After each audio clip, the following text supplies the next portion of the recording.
Road safety या विषयावरती मार्गदर्शन करण्यासाठी आलेले श्री मोरे सर, इनर व्हीलचे सर्व पदाधिकारी आणि प्राध्यापक, विद्यार्थी, एनसीसीचे सर्व cadets, senior junior under officers आणि मित्र हो, जवळजवळ 2 तास आपण अत्यंत आनंदानं आणि एन्जॉय करत हे व्याख्यान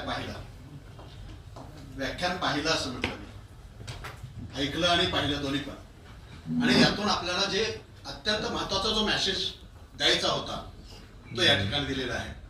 आपल्यापैकी कोणाला वाटत असेल की अरे माझे 2 तास फुकट गेले, असं कोणाला वाटतं का? No sir. जे आज इथं उपस्थित आहेत त्यांना वाटत असेल की माझे 2ही तास माझ्या जीवनासाठी अत्यंत मोलाचे आहेत. या 2ही तासामध्ये माझं जीवन मी सुरक्षित बनवतो आहे, याची भावना जर तुमच्या मनामध्ये निर्माण झाली असेल तर आजचा कार्यक्रम यशस्वी झाला असं मी म्हणेन. धन्यवाद.